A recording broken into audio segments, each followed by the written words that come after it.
CVR ప్రేక్షకులకు అయ్యప్ప స్వామి శుభాశిస్సులుగా మనం ఈ కార్తీక మాసంలో అద్భుతమైనటువంటి ధర్మశాస్త్రగా, భూతనాథుడుగా, మణికంఠుడుగా, శబరిమల వాసుడుగా, అయ్యప్పగా పేరు పొంది మనను రక్షించేటువంటి పంపాతీర వాసుడై శబరిమల వాసుడుగా ఉన్న అయ్యప్ప స్వామిని గూర్చి మనం కొన్ని విశేషాలను సివిఆర్ ప్రేక్షకులకు పుణ్యవంతమైన స్వామి చరిత్రను తెలుసుకునే విధంగా ఈ కార్తీక మాసం, ధనుర్మాసం, పుష్యమాసం, మకర సంక్రాంతి రోజున స్వామి ఏ విధంగా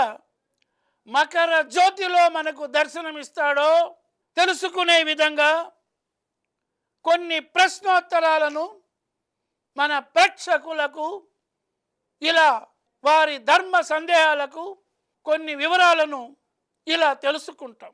ముఖ్యంగా మొట్టమొదటగా అయ్యప్ప స్వామి యొక్క పూర్వజన్మ వృత్తాంతం ఏమిటి అనేది మొదటి ప్రశ్నగా ఇలా తెలుసుకుంటాం. మనకు దేవాది దేవుడు, మహాదేవుడు, పరమేశుడు, సాంబ శివుడు, 14 చతుర్దశ భువనాలకు అధిపతి అయిన పరమేశుడు తండ్రిగా, స్థితికారకుడైన మహావిష్ణు మోహిని అవతారంలో ఒక తల్లిగా, ఇరువురికి కూడా ఒక దివ్య అంశలో జన్మించినటువంటి అద్భుతమైనటువంటి మణికంఠ వాసుడు యొక్క ఇతివృత్తంలో కొన్ని విశేషాలు వారి పూర్వజన్మ విషయంగా ఇలా తెలుసుకుంటాం. ఒకానొకసారి అమృతం పాల సముద్రంలో, అమృతాబ్దిలో దేవతలు, రాక్షసులు మందర పర్వతాన్ని కవ్వముగా, వాసుకి సర్పమును తాడుగా చేసుకొని దేవతలు, రాక్షసులు అమృతము కోసమై చెలికినప్పుడు చివరికి అమృత భాండము ఏర్పడగా ఆ అమృతాన్ని అందరికీ పంచివ్వడానికి మొట్టమొదటగా మోహిని అవతారాన్ని పొందినవాడు మహావిష్ణువు.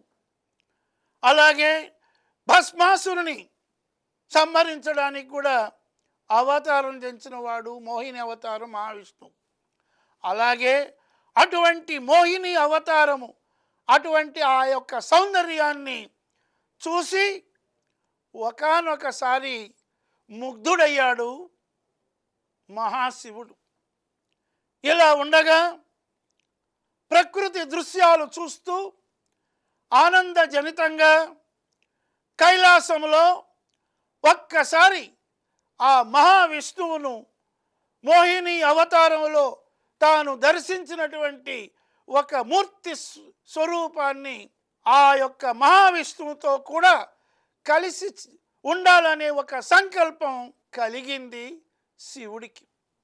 ఆ సంకల్పమే మహావిష్ణువుకి, ఈశ్వరుడికి కలిగిన ఇరు సంకల్పములలో ఏర్పడినటువంటి పసిబిడ్డడు ఈ యొక్క మణికంఠుడుగా, ధర్మశాస్త్రగా, భూతనాథుడుగా అయ్యాడు. ఈ విధంగా మొట్టమొదట దేవలోకంలో అతనికి ఎప్పుడైతే ఆ కుమారుడు పుట్టాడో మహావిష్ణువేమో నీవు లోకములో ధర్మశాస్త్రగా నిలబడిపోయి అందరి వద్ద పూజలు అందుకుంటావని చెప్పి వైకుంఠానికి వెళ్ళిపోయాడు మహావిష్ణువు. అటు తరువాత కైలాసానికి తీసుకొని వచ్చాడు మహాశివుడు తండ్రిగా. ఆ బాలుడికి భూతనాథుడని పేరు పెట్టాడు. భూతమనగానే ప్రాణులు. 84 లక్షల జీవరాశుల్లో అనేకమైన చోట్ల నీ యొక్క ప్రకృతిలో పరమాత్మ స్వరూపంగా, దివ్య తేజస్సుగా నువ్వు వెలుగుతావన్నట్టుగా ఆ బాలుడికి భూతనాథుడని పేరు పెట్టి కైలాసములో పార్వతి చెంతకు తీసుకుని రాగా ఆమె కూడా సంతోషపడింది. సోదరులుగా గణపతి కుమారస్వాములు కూడా ఉండారు. అలాగే గజము కూడా గజవాహనుడుగా ఉండడానికి ఒక గజాన్ని కూడా బహూకరించాడు సుబ్రహ్మణ్య స్వామి. ఇలా ఉండగా అతడికి కాళికాదేవి యొక్క వరం వలన కుళిందకుడు అనేటువంటి ఒక అతనికి పూర్ణ, పుష్కల అనేటువంటి ఇద్దరు శివాంశలో జన్మించిన ఒక ఆమె పుష్కల, కాళికాంశలో ఉన్న ఆ కుళిందుడికి కుమార్తె పూర్ణ, వీరిద్దరినీ కూడా వివాహం చేసుకున్న యుక్త వయస్సులో బాలుడైనాడు. బాలుడు పెరిగి పెద్దవాడై అతనికి సత్యవ్రతుడనే కుమారుడు కూడా కలిగినట్లు ఇది కైలాసపు కథగా మనం అతని పూర్వజన్మం తెలుసుకున్నాం. ఈ విధంగా అటువంటి గొప్పనైనటువంటి స్కందుడు అగ్రజుడుగా, వినాయకుడు అగ్రజుడుగా, వారిరువురు సోదరులుగా ఏర్పడినటువంటి ఈ బాలుడు అద్భుతమైనటువంటి బల శౌర్య తేజస్సుతో కాంతివంతంగా పెరుగుతున్నాడు. ఇది మొట్టమొదటగా స్వామి భూలోకములో అయ్యప్ప స్వామిగా మణికంఠుడుగా జన్మించడానికి ఏర్పడిన పూర్వగాథగా మనము సూక్ష్మంగా నాడు సూతుడు సౌనకాది మహామునులకు చెప్పిన గాథలో ఇలా తెలుసుకున్నాం. స్వస్తి. స్వామియే శరణం అయ్యప్ప.